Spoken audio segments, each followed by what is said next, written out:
మీలో చేయి వేయకముందు పరీక్ష చేసుకొని పాలు పొందాం. లూకా రాసిన సువార్త 13వ అధ్యాయం 7వ వచనం. లూకా రాసిన సువార్త 13వ అధ్యాయం 7వ వచనం. అందరం కలిసి చదువుకుందాం దయచేసి. 7, 8, 9. లూకా 13, 7, 8, 9 3 వచనాలు కూడా దయచేసి అందరం కలిసి చదువుకుందాం. కనుక అతడు, ఇదిగో 3 ఏండ్ల నుండి నేను ఈ అంజూరపు చెట్టును పండ్లు వెదగవచ్చునని కానీ ఏమీ దొరకలేదు. దీన్ని నరికివేయము, దీని వలన ఈ భూమి నిరవర్తమైపోవాలని ద్రాక్ష తోట మనతో చెప్పాను. అయితే వాడు, అయ్యా, నేను దాని చుట్టూ త్రవ్వి ఎరువు మట్టుకు ఈ సంవత్సరం కూడా ఉండనిమ్ము, అది ఫలించిన సరే నేను ప్రార్థన చేసుకుందాం.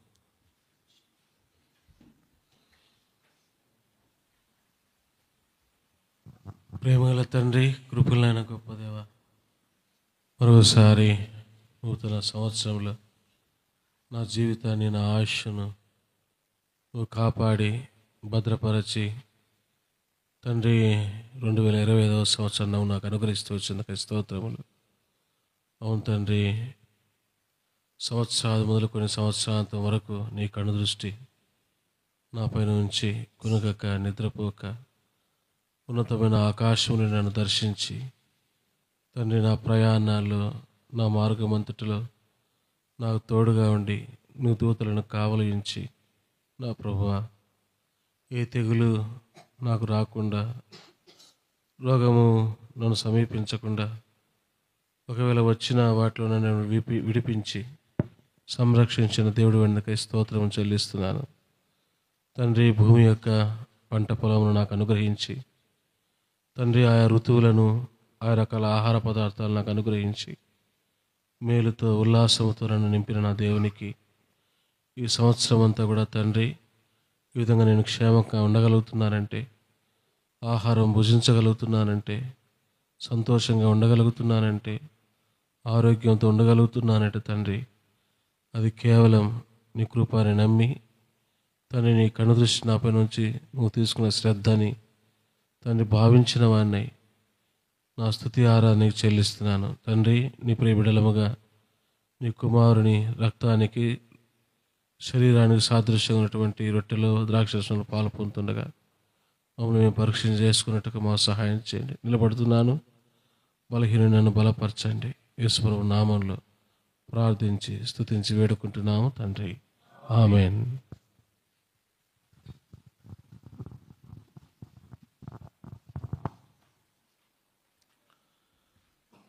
లూకా రాసిన సువార్త 13వ అధ్యాయం 7వ వచనం. గనుక అతడు, ఇదిగో 3 ఏండ్ల నుండి నేను ఈ అంజూరపు చెట్టున పండ్లు వెదకవచ్చుచున్నాను కానీ ఏమీ దొరకలేదు. దీన్ని నరికివేయము, దీని వలన ఈ భూమియు ఏల వ్యర్థమైపోవలెను. కాబట్టి ఆ మాట అంటున్నప్పుడు తోట మాలి ఏమంటున్నాడంట, 8వ వచనం. అయితే వాడు, అయ్యా, నేను దాని చుట్టూ త్రవ్వి ఎరువు వేయి మట్టుకు ఈ సంవత్సరం కూడా ఉండనిమ్ము. ఎవరు చెప్తున్నాడు దేవుడిది? ఆరాధనలో కూడా దేశం గురించి చెప్తున్నాడు అనుకున్నప్పుడు ఒక భూమి గురించా, ఒక దేశం గురించి, శ్రద్ధ గురించి అని ఆలోచిస్తే కాదు, కానీ అది తన బిడ్డల గురించి అని తెలుసుకుంటూ వచ్చినాం. అయితే ఇక్కడ యేసుప్రభు వారు ఉపమానం లేకుండా ఏది కూడా ఎవరికి బోధించలేదు. ఆయన బోధలో విశేషంగా మత్తయి రాసిన సువార్తలో అనేక ఉపమానాలతో ఆ మత్తయి రాసిన సువార్త యేసుప్రభు వారి బోధతో నింపబడుతూ వచ్చింది.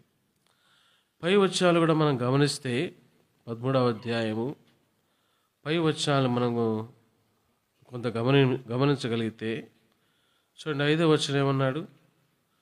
5వ వచనంలో, మీరు మారు మనస్సు పొందని ఎడల మీరందరూ అలాగనే నశింతురు. కాబట్టి ఎవరి విషయం చెప్తున్నాడు? దేని గురించి చెప్తున్నాడు? మారు మనస్సు లేని వారు మారు మనస్సు పొందాలా, మారు మనస్సు పొందిన వాళ్ళు దేవునికై ఫలాలు ఫలించాలి. ఒకవేళ ఇక్కడ దేవుడు దేనితో పోలుస్తున్నాడు? చెట్టు పండ్లతో పోలుస్తున్నాడు కదా. చెట్టు పండ్లు పండితే అది మంచిది, పండకపోతే ఏమన్నాడు దాన్ని ఫలించిన సరి లేని ఎడల నరికించి వేయమని అతనితో చెప్పాను. అక్కడ పైన ఏమన్నాడు? మీరు మారు మనస్సు పొందని ఎడల మీరందరూ నాలాగనే నశింతురు. కాబట్టి ఎన్ని సంవత్సరాల నుంచి దేవుడు ఆ చెట్టును చూశాడంట? 3 సంవత్సరాల నుంచి. బైబిల్లో చెట్టు అనేది లేదా చెట్లు అనేవి ఒక రకంగా మనుషులకు సాదృశ్యంగా చెప్పబడుతూ వచ్చింది. చూద్దాం రండి కొన్ని మాటలు. ప్రకటన గ్రంథం 11వ అధ్యాయం 4వ వచనం. ప్రకటన గ్రంథం 11వ అధ్యాయం 4వ వచనం. వీరు భూలోకమునకు ప్రభువైన వాని ఎదుట నిలుచుచున్న 2 ఒలీవ చెట్లును దీపస్తంభములునై ఉన్నారు. అంటే ఎవరు వీళ్ళు? 2 సాక్షులు. ఆ 2 సాక్షులను దేవుడు ఏ చెట్లతో పోలుస్తున్నాడు? 2 ఒలీవ చెట్లతో పోలుస్తున్నాడు. అంటే ఇప్పుడు యేసు ప్రభు లూకా రాసిన సువార్తలో చెప్పిన ఉపమానము చెట్ల గురించా లేదా చెట్టును ఆధారం చేసుకుని మన గురించా? చెట్టు పైన ఆయనకి ఎందుకు అంత శ్రద్ధ? అదే ప్రత్యేకించి ద్రాక్ష చెట్టు పైన ఎందుకు అంత శ్రద్ధ? ఏం దేవుని తెలుదు అది అకాలమా సకాలమా, కాయలు కాసేదా కాయలు కాయిందే? నిజంగా మీ దగ్గరికి ట్రైన్లో వస్తున్నప్పుడు ఆ ట్రైన్లో అవేంది తాట నుంజలు అమ్ముతున్నారు. ట్రైన్లో తాట నుంజలు. నేను అనుకున్నది ఇది కాలము కాదు కదా, వేసవి కాలంలో వస్తాయనుకుంటా తాట నుంజలు. నుంజలు అంటారు ముంజలు అంటారు దాన్ని నాకు తెలుసు సరిగా, తప్పేది క్షమించాలా. కాబట్టి నేను అక్కడ వేరే వాళ్ళు కొంటున్నప్పుడు నేను అడుగుతూ వచ్చిన, అది సరే కాలం కాదు కదా, అయినా సరే వచ్చినాయి కదంటే ఒక అబ్బాయి యవనస్తుడు యంగ్స్టర్ ఏమన్నాడంటే, ఒక్కోసారి పండుతాయిలేండి అంటా వచ్చాడు. అట్లనే మామిడికాయలు కానీ మామిడి పండ్లు కానీ వేసవి కాలంలో వస్తాయి. కానీ ఇప్పుడు ఈ కాలంలో కూడా ఒక్కొక్క చోట పచ్చి మామిడికాయలు దొరుకుతున్నాయి. ద్రాక్ష చెట్టు అంజూరపు చెట్టు విషయంలో కూడా అకాలపు పండ్లు, అంటే కాలము కాని కాలంలో కాసే పండ్లు. కాబట్టి ఇక్కడ దేవుడు చెట్టు నరికివేయడము ఫలాలనేది దేని విషయం చెప్తున్నాడు? చెట్ల గురించే మనుషుల గురించి అంటే అది మనుషుల గురించే. అందుకనే ప్రకటన గ్రంథంలో 2 సాక్షులను దేవుడు దేంతో పోల్చినాడు? 2 ఒలీవ చెట్లతో. మార్కు రాసిన సువార్త 8వ అధ్యాయం 34వ వచనం. మార్కు రాసిన సువార్త 8వ అధ్యాయము 34వ వచనం. 34వ వచనం. అక్కడ ఆ వ్యక్తి ఏమన్నాడు చూడండి. అంతటా ఆయన క్షమించండి, మార్కు రాసిన సువార్త 8వ అధ్యాయం 24వ వచనం. క్షమించాలి 24. వాడు కన్నులెత్తి, మనుషులు నాకు కనబడుచున్నారు, వారు చెట్ల వలె నుండి నడుచుచున్నట్లుగా నాకు కనబడుచున్నారు. ఎట్లా ఉన్నారంట మనుషులు? చెట్ల వలె. న్యాయాధిపతుల గ్రంథంలో ఒక దుష్టుడైన ఒక న్యాయాధిపతి, అంటే తనకు తానే న్యాయాధిపతి అయిన వాడు గురించి దేవుడు ఏ చెట్టుతో పోల్చాడంటే ముండ్ల చెట్టుతో పోల్చాడు. నా కదా, అంటే ముండ్ల చెట్టు మనిషిని ఏం చేస్తుంది? బాధిస్తుందా లేకపోతే మేలు కలిగిస్తుంది? అది బాధిస్తుంది. అంటే దేవుడు అక్కడ ఉపమానం ఏమి? బాధించేవాడిని మీరు న్యాయాధిపతిగా చేసుకున్నారు అని మనిషిని దేంతో పోల్చాడు? అక్కడ ఒక ముండ్ల చెట్టుతో పోలుస్తూ వచ్చినాడు. యెషయా గ్రంథం 61వ అధ్యాయం 3వ వచనం. యెషయా గ్రంథం 61వ అధ్యాయము 3వ వచనం. 61వ అధ్యాయం 3వ వచనం. సియోనులో దుఃఖించిన వారికి ఉల్లాస వస్త్రములు ధరింపచేయుటకును, బూడిదకు ప్రతిగా పూదండను, దుఃఖమునకు ప్రతిగా ఆనంద తైలమును, భారభరితమైన ఆత్మకు ప్రతిగా స్తుతి వస్త్రమును వారికి ఇచ్చుటకు ఆయన నన్ను పంపి ఉన్నాడు. యెహోవా తన్ను మహిమపరచుకున్నట్లు నీతి అను మస్తకి వృక్షములనియు, యెహోవా నాటిన చెట్లనియు. ఎవరు మనమంతా? అర్థమైంది కదా? ఎందుకు ఇన్ని లేఖనాలు నేను చూపించా అంటే, ప్రకటన గ్రంథం కానీ, మార్కు కానీ, యోహాను కానీ, యెషయా కానీ, ఇవన్నీ నేను ఎందుకు చూపిస్తూ వచ్చా అంటే, మనిషిని దేవుడు దేంతో పోలుస్తున్నాడు? చెట్లతో పోలుస్తున్నాడు. ఇప్పుడు ఈ చెట్టు ఏం చేయాలా? ఇప్పుడు మీకు తోట ఉందనుకుందాం. తోట అంటే తోట వద్దులే, ఒక చిన్న ఇంట్లోనే ఒక పెరటి మాదిరి ఉందనుకుందాం. ఏం చేస్తాం? ఒక చిన్న స్థలం ఉంటే మనం బాగా ఒకవేళ పండ్లు బండి వ్యవసాయం పైన మక్కువనోడైతే, లేదా చెట్ల పైన మక్కువనోడైతే, ఆ ఖాళీ స్థలం ఎందుకు ఖాళీగా పెట్టాలని మనిషి ఏం చేస్తాడు? టమాటా చెట్లు, పచ్చిమిరపకాయల చెట్లు, అంతెందుకండి, ఏది అవసరం లే. ఆడవాళ్ళు ఎక్కువ ఏ చెట్లు వేస్తారు? పూల చెట్లు. మా ఇంట్లో మల్లె చెట్టు వేస్తే మల్లె చెట్టు కొట్టేశానని మా భార్య నన్ను రఫ్ అండ్ టఫ్ ఆడిచింది. మల్లె చెట్టు కొట్టేశాను, మళ్ళీ పూలు పెట్టుకునేది ఏంలే, పూలు పెట్టుకోదు ఏంలే. అది వాసన వస్తుంది, అది ఇంటికి ఉంటే బాగుంటుంది అంతే. పూలు పెట్టుకునే ప్రసక్తి లేదు. మళ్ళా అలాంటి ఏం ధరించదు, అంటే సేవకు రాకముందు. అంటే కొంతమందికి కొన్ని చెట్లు వేసుకోవాలని. ఇప్పుడు ఆ పూల చెట్టు మనం వేసుకుంటాం. వేసుకున్న తర్వాత అది పూలు ఇవ్వకుండా ఎండిపోతూ ఉందనుకోండి, అప్పుడు దాన్ని మనం ఏం చేస్తాం? అట్నే దాన్ని నీళ్లు పోస్తా, ఎండిపోతున్నా కూడా నీళ్లు పోస్తా, ఎండిపోతున్నా కూడా దాన్ని చూసుకుని మురిసిపోతా ఉంటామా? ఏం చేస్తాం? ఇది మనకు అవసరం లేదని చెప్పేసి కత్తి తీసుకొచ్చి దాన్ని నరికి పోగు చేసి బయట పడేసి ఏం చేస్తాం? కాల్చేస్తాం. అవునా కదా?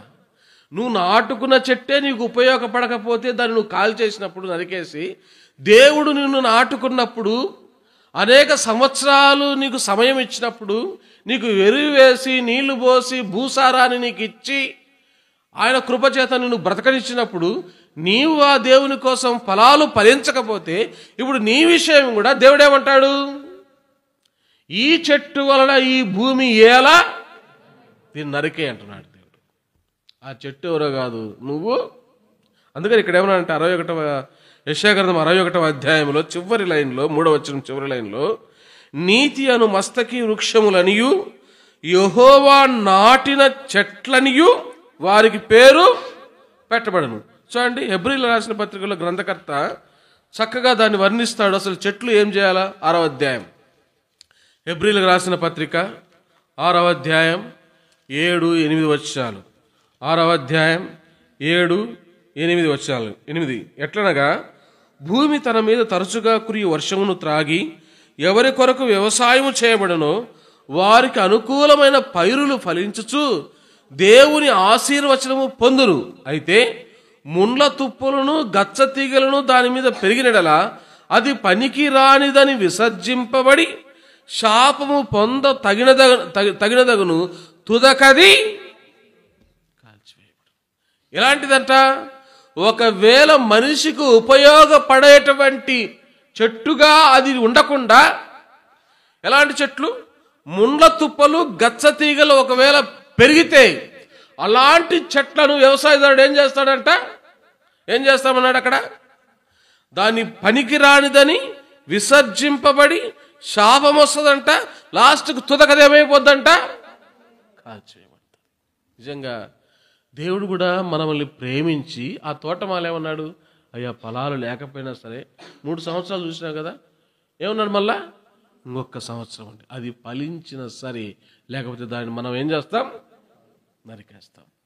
కాబట్టి దేవుడు మన జీవితంలో రక్షించబడి ఎన్నో సంవత్సరాలు అయింటది. దేవుని కోసం మనం ఏమి ఫలాలు ఫలించనప్పుడు, దేవుడు కోరుకున్న ఫలాలు మన జీవితంలో రానప్పుడు, దేవుడు కూడా చెట్లమైన మనల గురించి ఏం చెప్తాడు?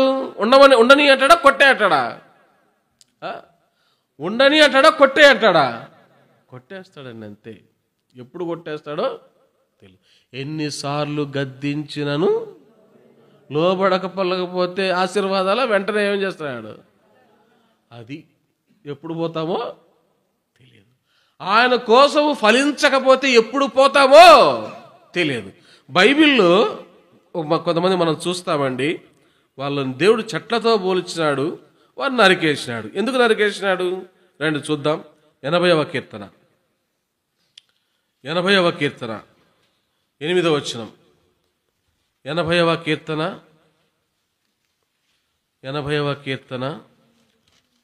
80వ వచనం.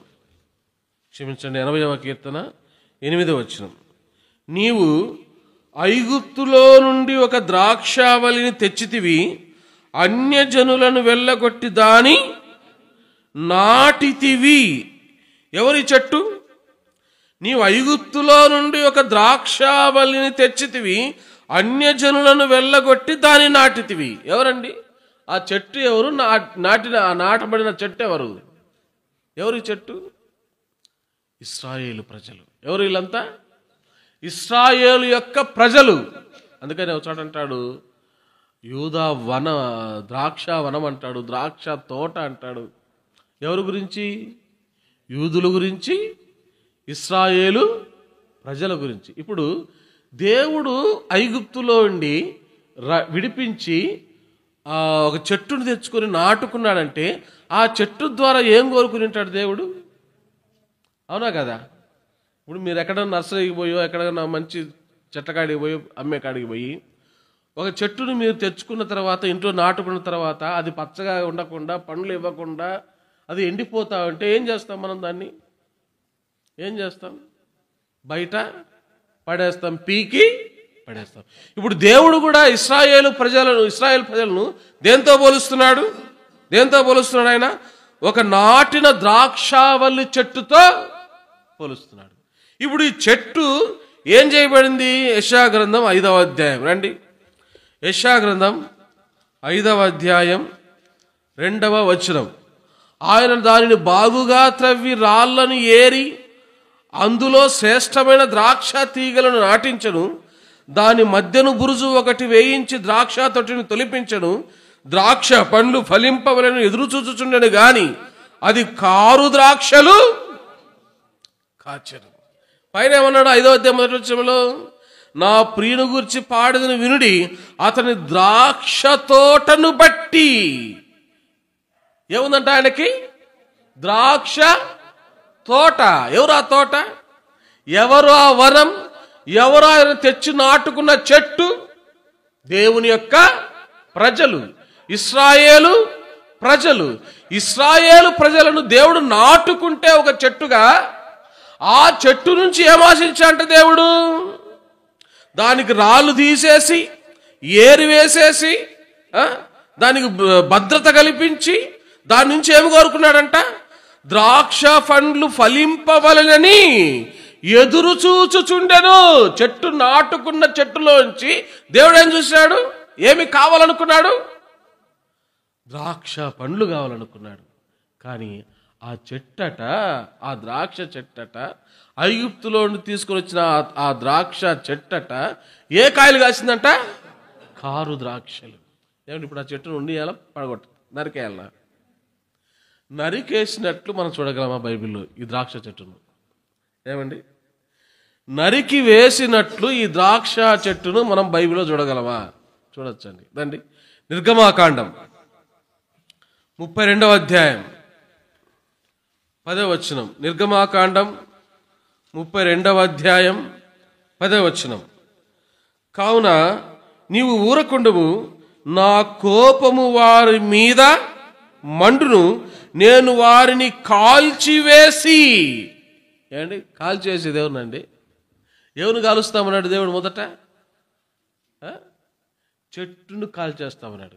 ఇప్పుడు ఇక్కడ ఇశ్రాయేలు ప్రజలు కారు ద్రాక్షలు కాస్తుంటే వారి విషయమై దేవుడు ఏం చెప్తున్నాడు? ఉండనిస్తామంటున్నాడా, కాల్చేస్తామంటున్నాడా?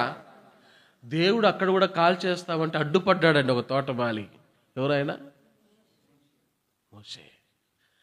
నేను గొప్ప జనంగా చేస్తాను మోషే, వాళ్ళ వద్దు మోషే, వాళ్ళ మాట వినడంలో మోషే అంటే సాగిలపడ్డాడు దేవుని పాదాల గడిపి. ప్రభువా, నువ్వు ఐగుప్తులో నుండి వారిని తీసుకొచ్చినావు, ఆ సైన్యం నుండి వారిని కాపాడుతూ వచ్చినావు, అద్భుతాలు చేసినావు, ఆశ్చర్యకారాలు చేసినావు. ఇప్పుడు వారిని నువ్వు చంపేస్తే నీ నామఘనత ఏమవుతుంది? వాళ్ళు ఏం చెప్పుకుంటారు నీ గురించి? వారి దేవుడు మధ్యలో చంపేశాని చెప్పుకోరా? అది నీ మహిమకు మంచిదే. వారిని వద్దు ప్రభావం ఉండని, అవసరమైతే నన్ను గొప్ప జనంగా చేస్తాను కదా, నన్నందు అవసరమైతే నా పేరు ఎక్కడి నుంచి తీసేయి అయ్యా, నీ గ్రంథంలో వచ్చి నా పేరు తుడిచేయి, కానీ వారిని మాత్రం నువ్వు కాపాడు. అప్పుడప్పుడు మనం దేవునికి ఇష్టమైన ఫలాలు ఫలించకపోతే మన గురించి ఎవరో ప్రార్థనలు చేస్తుంటే, ఎవరు ప్రార్థన చేస్తున్నారండి మన గురించి? ఏమన్నా సంఘమా? సంఘం. ఇంకా మన గురించి ఇంకా ఎవరు ప్రార్థన చేస్తున్నారు? సేవకులు. ఇంకా అంతేనా?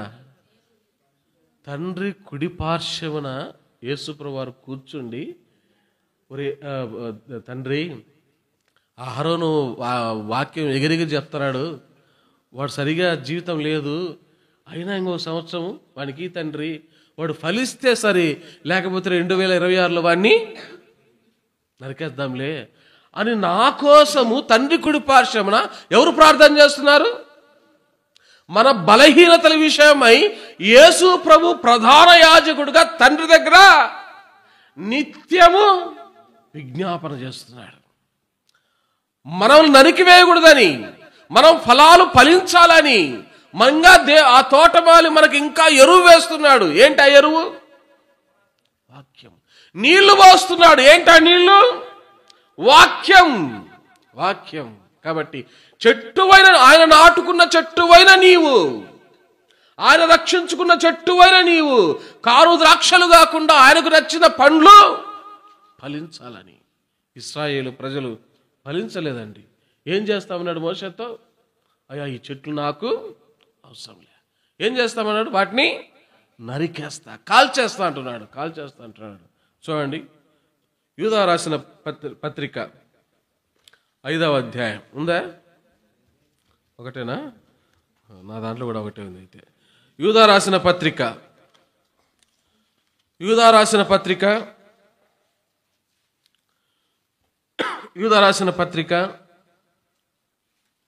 12వ అధ్యాయం, క్షమించండి, 12వ వచనం. యూదా పత్రిక 12వ వచనం. వీరు నిర్భయముగా మీతో సుభోజనము చేయుచు తమ్మును తాము నిర్భయముగా పోషించుకొనుచు మీ ప్రేమా విందులలో దొంగ మెట్టలుగా ఉన్నారు. వీరు గాలి చేత ఇటు అటు కొట్టుకొని పోవు నిర్జల మేఘములుగాను. నెక్స్ట్, కాయలు రాలి ఫలములు లేక 2 మారులు చచ్చి వేళ్లతో పెళ్ళగింపబడిన ఎవరు ఇల్లు? ఫలాలు లేని చెట్లు. అందుకని ఏమన్నాడు అక్కడ? కాయలు రాలిపోయిన చెట్లు, ఫలములు లేని చెట్లు, వేళ్లతో సహా పెళ్ళగింపబడిన చెట్లు. ఎవరి చెట్లు? అందుకనే వీరు అన్నాడు 12వ వచనంలో. వీరు ఎవరు? వీళ్ళు పైన ఎవరు వీళ్ళు? 10వ వచనం. వీరైతే ఎవరు వీళ్ళు? తాము గ్రహింపని విషయములను గూర్చి దూషించువారై వివేక శూన్యములకు మృగముల వలె వేటిని స్వాభావికంగా ఎరుగుదురో వాటి వలన తమ్మును తాము నాశనము చేసుకొనుచున్నారు. అయ్యో వారికి! ఎవరు వీళ్ళు? కయ్యూను. ఉన్నాడా? కయ్యూను. ఇంకా ఎవరున్నారు? బిలాము. ఇంకా ఎవరున్నారు? కయ్యూను, బిలాము, కొరహు. వీళ్ళని దేవుడు దేంతో పోల్చినాడు? ఫలములు లేని చెట్లతో పోల్చినాడు. కాయలు రాలిపోయిన చెట్లతో పోల్చినాడు. వ్రేళ్లతో సహా పెళ్ళగింపబడిన చెట్లతో పోల్చినాడు. ఏం చేశారు వాళ్ళు? ఏమండి? కోరహు ఏం చేశాడు? ఫస్ట్ పేరేం పేరుంది? కయ్యూను. ఏం చేశాడండి కయ్యూను? ఒకే తల్లి గర్భాన పుట్టినటువంటి తన తమ్ముడైన కయ్యూను ఏం చేశాడు? హేబేల్ ఏం చేశాడు? చంపేశాడు. కృష్ణవేణి పేరు విన్నారా? నది పేరు కాదు. పశ్చిమ గోదావరి జిల్లాలో అదేదో ఊరుంది, నిట్ర ఏదో పేరు సంథింగ్ మర్చిపోయినాను, కృష్ణవేణి. రీసెంట్గా 12 రోజులు అయింది, 11 రోజులు అయింది అంతే. గుర్తుంది ఎవరికన్నా? ఒక పక్క అన్న, ఒక పక్క తమ్ముడు. గుర్తు రావడం లేదా? యూట్యూబ్ చూడరా? నువ్వు చూస్తావు సోదరు, ఎక్కువ నన్ను అడగద్దండి, అప్పుడప్పుడు చూస్తా అంట, కాబట్టి నేను చెప్తాను. ఏం చేసింది ఆమె కృష్ణవేణి?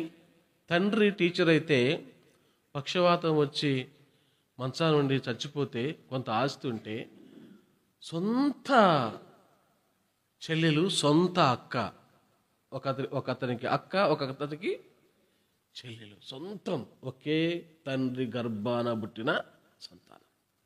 ఏం చేసింది తెలుసా ఆ కృష్ణవేణి? తన శరీరాన్ని ఇతరులకు పణముగా పెట్టి, అన్నను తమ్మును చంపేపించింది. దేనికోసం? Money makes many problems. Things కాదండి, అది మర్చిపోండి. Many problems. కాబట్టి కయ్యూను కూడా ఏం చేశాడంట? కయ్యూను తన అన్నను, తన తమ్ముణ్ణి చంపేశాడు. ఎవడు వీడు? కాయలు రాలిపోయిన చెట్టు, ఫలాలు లేని, వ్రేళ్లతో సహా పెళ్ళగింపబడిన. ఏమన్నాడు దేవుడు? మనకిచ్చిన ఆజ్ఞ ఏంది? నిన్ను వలే. ఆ వాక్యమంతా దేంట్లో ఇమర్చబడిందంట? ఆ ఒక్క వాక్యమే ధర్మశాస్త్రం అంతా అందులోనే ఉంది. నిన్ను వలె నీ పొరుగువాన్ని ప్రేమిస్తే నువ్వు అన్నీ కూడా చేసినట్టే. ఇప్పుడు కయ్యూనులో ఏ ఫలాలు లేవు? ఆత్మ ఫలమేమనగా మొట్టమొదటి ఫలమేంది? ఉందా? ఫలాలు లేని చెట్టును దేవుడు ఏం చేస్తున్నాడు? వ్రేళ్లతో సహా పెళ్ళగిస్తున్నాడు. నెక్స్ట్ ఎవరున్నారండి ఆ లిస్టులో? ఏం చేశాడు బిలాము సైతం? ఆయనకి పట్టింది పిచ్చి. ఏ పిచ్చి? డబ్బు పిచ్చి. ఆయన కూడా డబ్బు పిచ్చే. సాక్షాత్తు దేవుడు ప్రజలనే ఏం చేయాలనుకున్నాడు? శపించడానికి పోతుంటే గాడిద బుద్ధి చెప్పింది. ఎవరికి? దేవుని ప్రవక్తకి. అక్కడ బిలాం అనే కంటే చక్కటి మాట. దేవుని ప్రవక్తకి ఎవరు బుద్ధి చెప్పినారు? గాడిద బుద్ధి చెప్పింది. అయినా బుద్ధి రాల. గాడిద చెప్పిన బుద్ధి లేని గాడిద ఏం చేశాడండి? ఇశ్రాయేలు ప్రజలను ఏ విధంగా శపించాలో ఆలోచన ఇచ్చినాడు. ఎవరికి? మోయాబు రాజుకు. అవునా కదా? అనేక వందల మంది చచ్చిపోతూ వచ్చినారండి వాడిచ్చిన తప్పుడు సలహా. కారణం ధనాపేక్ష. ఇలాంటి వారంతా ప్రేమ లేనివాడు, ధనాపేక్ష కలిగిన వారు. నెక్స్ట్ ఎవరున్నారండి? ఏం చేశాడు కోరహు? దైవ సంబంధమైన నాయకులకు ఏం చేశాడు?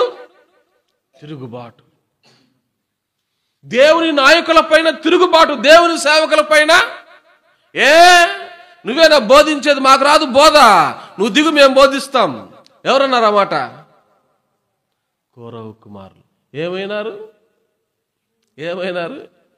భూమి నెరలు విడిచింది, లోపలికి వినారండి. ఎందుకు చెప్తున్నానంటే, దేవుడు ఒక కోరహును ఒక చెట్టుగా నాటుకుంటే, దేవుడు ఒక బిలామును ఒక చెట్టుగా నాటుకుంటే, బిలాముకి ఎంత ఆధిక్యత ఇచ్చినాడు దేవుడు. ఏం చేయొచ్చండి బిలాము? ఎవరిని ఆశీర్వదిస్తే వాళ్ళకి ఆశీర్వాదం, ఎవరిని శపిస్తే వాళ్ళకి శాపము. ఎంత ఆధిక్యత దేవుడు బిలాముకి ఇచ్చినాడు. ఎలాంటి చెట్టుగా బిలామును చూడాలనుకున్నాడు దేవుడు. ఎలాంటి గొప్ప ప్రవక్తగా బిలామును దేవుడు చూడాలనుకున్నాడు. కోరహును వారి కుమారులను దేవుడు ఎంతగా ఆశీర్వదించాలనుకున్నాడు. దేవుని సేవలో వాళ్ళకు పాలివ్వలేదా? కానీ ఆ చెట్లు ఏం చేశాయంటే చేదు ఫలాలు, కారు ద్రాక్షలు కాసినాయి. ఏం చేశాడు దేవుడు? వాటన్నిటినీ పెళ్ళగిచ్చినాడంట, వ్రేళ్లతో సహాయం చేశాడంట. బిలాము చచ్చిపోయినాడండి. ఏం మరణం కోరుకున్నాడు బిలాము? ఏమండి, బిలాము ఏ మరణం కొడుకున్నాడు? నీతిమంతుని వంటి మరణం నాకు కలుగ్గా కన్నాడు. ఆ మరణం అతనికి పెళ్ళగించినాడు, వేలతో సహా పెళ్ళగించినాడు. కోరహులు చేసిన తప్పుకి ఆ చెట్లను ఏం చేసినాడు? వ్రేళ్లతో సహా పెళ్ళగించి ఎక్కడేసినాడు? అదే భూమిలో పడవేసినాడు.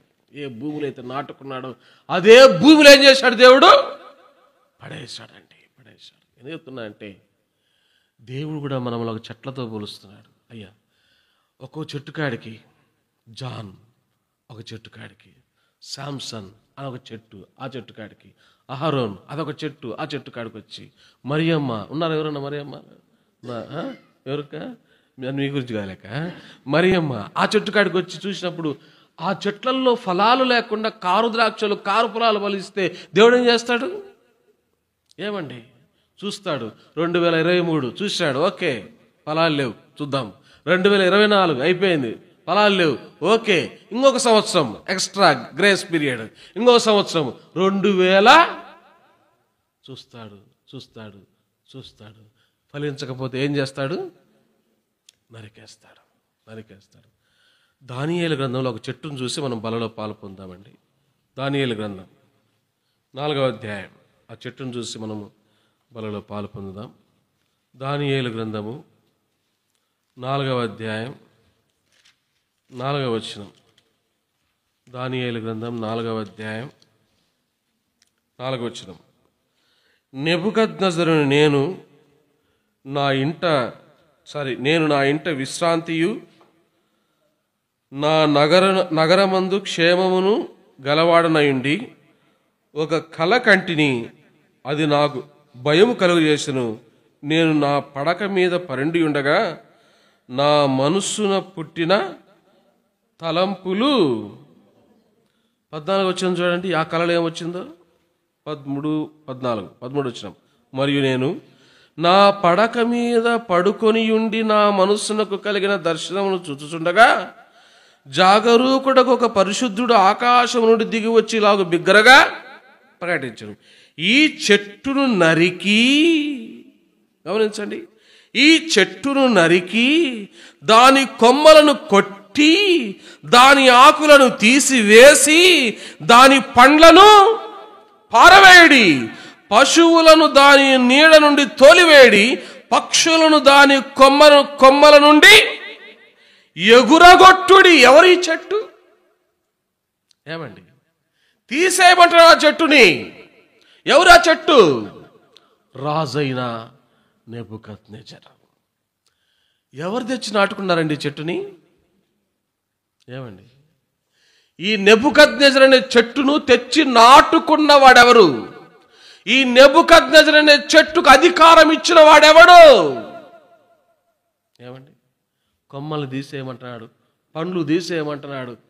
కొమ్మలు పండ్లు ఏంటివన్నీ? ఆ రాజ్య వైభవం, రాజ్యాధికారం అన్ని తీసేయంటాడు నెబుకద్నెజరు. ఎందుకో తెలుసా? నా సేవకుడైన నెబుకద్నెజరు అంటాడు. దేవుడు నా సేవకుడైన నెబుకద్నెజరు. ఎవరు కోరుకున్నాడు నెబుకద్నెజరుని? ఎవరి కోసం కోరుకున్నాడు? యూదా జనాంగానికి బుద్ధి తెప్పించడానికి ఈ దేవుడు తెచ్చుకున్న చెట్టే, కోరుకున్న చెట్టే ఎవరు? నెబుకద్నెజరు. చూడండి ఆ మాట ఆడుంది. ఆ చెట్టు ఎవరో స్పష్టంగా రాయబడింది 22వ వచనంలో. 22వ వచనం, రాజా ఆ చెట్టు అది, ఆ చెట్టు నిన్ను సూచించుచున్న. ఏం చేసింది ఈ చెట్టు? దేవుడు నాటుకొని, దేవుడు కోరుకొని నాటుకొని అధికారం ఇచ్చిన ఆ చెట్టు ఏం చేసిందంట? రండి అదే అధ్యాయంలో చూడండి. 4వ అధ్యాయం 30వ వచనం. 4వ అధ్యాయం 30వ వచనం. 30వ వచనం. రాజు బబులోనును ఈ మహావిశాల పట్టణము నా బలాధికారమును నా ప్రభావ ఘనతను కనుపరచుటకై నా రాజధాని నగరముగా నేను కట్టించినది కాదా అని తనలో తాను అనుకునే. ఇలా అనుకొనక ముందు ఆ చెట్టుకి ఎన్ని దినాలు గడువు ఇచ్చాడంట దేవుడు చెప్తారా? ఎన్ని దినాలు గడువు ఇచ్చాడు? ఆ చెట్టు ఫలించాలని, కారు ద్రాక్షలు ఆ చెట్టు కాయకూడదని ఆ చెట్టుకు దేవుడిచ్చిన పీరియడ్ ఎంత ఉంది కదా. ఇప్పుడు ఆ మాట చదవండి మీ బైబిల్లో, చదవండి చెప్పిన వాళ్ళు చదవండి చాలక్క. ఎన్ని నెలలు? ఆ చెట్టుకు దేవుడిచ్చిన పీరియడ్, కాలం, టైం ఎంత? 12 నెలలు. ఆ చెట్టు కారు ద్రాక్షలు కాకుండా మంచి కాని ఫలాలు కాకుండా మంచి ఫలాలు ఫలించాలని సంవత్సరం టైం ఇచ్చాడు. ఆ సంవత్సరంలో కూడా ఆ చెట్టు దేవుని కోసం ఉపయోగపడే ఫలాలు ఫలించాల. ఆ చెట్టుకు వచ్చిన ఫలాలు ఏందో తెలుసా? చెప్తారా? నెబుకద్నెజరు అనే చెట్టుకు వచ్చిన ఫలాలు ఏం ఫలాలండి? అది గర్వం ఎక్కడ ప్రారంభమైంది? మొట్టమొదటి పాపమేంది? అదేనండి, గర్వమేనండి. ఏమంటున్నాడు ఇప్పుడు చూడండి, ఏమంటాడు నెబుకద్నెజరు రాజు? 30వ వచనం, బబులోనును ఈ మహావిశాల పట్టణము, చూడండి ఇప్పుడు చూడండి ఎన్నిసార్లు ఉందన్నమాట, నా బలాధికారము, నా ప్రభావ ఘనత, నా రాజధాని నేను కట్టించినది. వాడి ముఖం అండి. ఎవరండి వాడికి ఇచ్చిన అధికారం? బైబిల్లో రాజాది రాజులుగా పేరు పొందిన వాళ్ళు ఇద్దరండి. చెప్తారా? బైబిల్లో రాజాది రాజులని పిలువబడిన ఇద్దరే. ఒకటి ప్రభువైన, 2 ఈ చెట్టు. అంత అధికారం ఇచ్చాడు ఎవరికి? ఈ చెట్టుకి. ఈ చెట్టు ఏం చేసింది? దేవుణ్ణి పక్కన పెట్టి ఈ సామ్రాజ్యం అంతా నాదే, నేను విశాలపరిచినా, నేను కట్టించినా, ఇదంతా నాదే అని ఏం చేశాడు? గర్వించాడు. దేవుని సంఘానికి వస్తున్న నీవు పాట పాడే కృపావరం దేవునికి ఇచ్చాడేమో, మందిరంలో పనిచేసే కృపావరం నీకు ఇచ్చినాడేమో, ఇతరులకుంటే చక్కగా వాక్యం చెప్పే కృపావరం నీకు ఇచ్చినాడేమో. ఏం చేయాలా? దేవుని యొక్క పాదాలు ఎదుట సాగిలపడి, నేను దీనికి పాత్రుడను కాను ప్రభు అని చెప్పేసి దీనుడిగా ఉండు. అలా కాకుండా ఏదో ఒక ఆరాధన వాక్యం చెప్పేసి నాకంటే మొగోడు లేని కాళ్ళు ఎగరేసావు అనుకో, ఏం చేస్తాడు దేవుడు? నెబుకద్నెజర్ సంవత్సరం దాటిన తర్వాత, దేవుడిచ్చిన కాలం అయిన తర్వాత ఏమైనాడు? ఆ చెట్టు ఏమైంది? ఏమైందండి ఆ చెట్టు? పశువు అయింది. అవునా? రాజు ఏమైనాడు? రాజాది రాజు ఏమైనాడు? పశువు అయినాడు. ఏమైనాడు?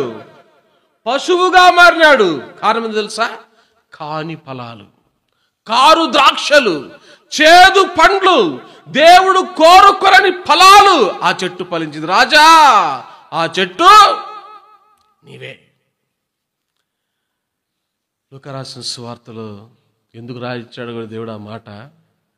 3 సంవత్సరాలు ఏం చేశాడంట? ఆ చెట్టు కాడికి పోయి ఫలాలు చూస్తూ వచ్చాయంట. లేవు, కొట్టేమన్నాడు.